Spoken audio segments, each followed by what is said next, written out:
Hello दोस्तों, इस weekend में मुझे कुछ भी समझ में नहीं आ रहा था मुझे कहाँ जाना है। तो इस बार मैं आ गई हूँ सपनों की नगरी मुंबई में। ये है हाजी अली दरगाह, जो मुंबई की फेमस जगहों में से एक है। इस जगह की सबसे खास बात ये है कि लोग यहाँ पे अपनी मन्नतें और मुरादें लेकर आते हैं और उनकी मन्नतें पूरी भी होती हैं। इतिहास कहता है कि हाजी अली साहब उज्बेकिस्तान के बुखारा शहर के बहुत बड़े व्यापारी हुआ करते थे। लेकिन जब वो इंडिया में आए तो उन्होंने डिसाइड किया कि उन्हें सिर्फ इस्लाम को फैलाना है। और वक्त के साथ जब वो कमज़ोर होने लगते हैं तो वो डिसाइड करते हैं कि उन्हें हज करने मक्का जाना है। वहाँ पे उनका इंतकाल हो जाता है। लेकिन मरने से पहले उन्होंने अपने फॉलोअर्स को ये बात इत्तला कर दी थी कि उनके कफन को समुंदर में ही दफना दिया जाए। और उनके फॉलोअर्स ने इनकी ये ख्वाहिश को पूरी की। लेकिन कुछ ही दिनों के बाद वहाँ के फॉलोअर्स ने नोटिस किया कि मुंबई की वोल्ली कोस्ट में उनकी कफन तैरते हुए मिली, जो एक ही जगह पे रुकी हुई थी। फिर 1431 में उनके फॉलोअर्स ने एक मकबरा उनके ऑनर में बनाया, जो बाद में हाजी अली दरगाह के नाम से फेमस हुआ। हाजी अली साहब की एक स्टोरी है कि वो एक बार नमाज पढ़ रहे होते हैं। वहाँ पे एक औरत रोते हुए उनके पास आती है।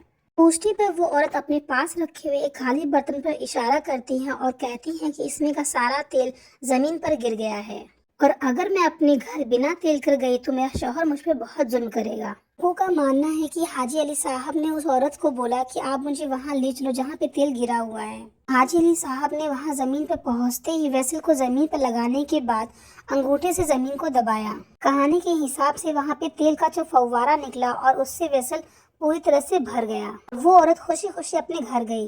गाइस, ये तो वो कहानी हो गई जो लोगों ने बताई है। कुछ ऐसी भी घटनाएं हैं जो हिस्ट्री ने रिकॉर्ड कर रखी है। जैसे 1949 में मुंबई में एक सुनामी आई थी जो मुंबई की सारी बिल्डिंग्स को तहस और नहस कर दिया, लेकिन इस दरगाह की एक कोना भी नहीं टूटा।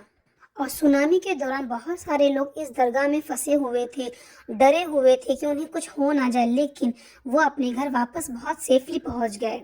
लोगों का ये भी मानना है कि उस दौरान समुद्र की लहरों में एक चिराग तैरते हुए हजारों लोगों ने अपनी आंखों से देखा है। ऐसी ही तबाही मुंबई में 2005 को भी आई थी, जिसमें मुंबई के बहुत सारे हिस्से तहस नहस हो गए थे, लेकिन हाजी अली का दरगाह अभी भी पूरी तरह से सेफ था। गाइस, ये बहुत सोचने की बात है कि ऐसा मकबरा जो समुद्र के बीचों बीच बना हुआ है, समुद्र की लहरें 24 घंटे टक्कर खा रही हैं, लेकिन उनकी दीवारों पे कुछ भी नहीं हो रहा। मुंबई की सड़कें जो बहुत ही एडवांस टेक्नोलॉजी के थ्रू बन रही हैं, लेकिन फिर भी वो 1 या 2 साल में कहीं ना कहीं गड्ढे की शिकार हो रही हैं। लेकिन जो रास्ता सड़क से हाजी अली दरगाह तक जाता है वो बहुत ही मामूली सीमेंट का बना हुआ है और सदियों से बना हुआ है। वो रास्ता अभी भी पूरी तरह से सेफ है और जितने भी लोग आते जाते हैं उन्हें कोई प्रॉब्लम नहीं होती। खैर, मैं इन सब चीज़ों से बहुत ज़्यादा इन्फ्लुएंस तो नहीं हूँ, लेकिन जब मैं अंदर जाती हूँ मुझे बहुत अजीब सी फीलिंग्स होती हैं और मैं डिसाइड करती हूँ कि मैं भी थोड़ी दुआ मांग लेती हूँ। मैंने वज़ू किया और अपनी फैमिली के लिए, भाई बहनों के लिए, सबके लिए बहुत अच्छी अच्छी दुआएं मांगी और मुझे नेक्स्ट डे बहुत अच्छी खुशखबरी मिली। मैं बहुत खुश हूँ। और सरप्राइजिंगली बात यह है कि जो रास्ता रोड से हाजी अली दरगाह तक पहुंचता है वो दिन में ही ओपन होता है, यानी सुबह 6 से लेकर रात 9 बजे तक वो रास्ता ऑटोमेटिकली ओपन हो जाता है और रात में वो रास्ता समुद्र की लहरों में कहीं गुम जाता है। लोग यहाँ पे चादर के साथ गुलाब भी चढ़ाते हैं और ये चढ़ाया हुआ गुलाब ये यहाँ पे वापस रखा जाता है कि आप इन्हें थोड़ा सा गुलाब लेकर नियाज के तौर पे इसको मिक्स करके अपने लोगों में बांट सकते हैं, खा सकते हैं बीमारी से शिफा के लिए। गैस, कभी भी आपको मुंबई जाना हुआ तो आप इस दरगाह ज़रूर जाइएगा। And thank you for watching my video. If you like it please like, share and subscribe to my channel.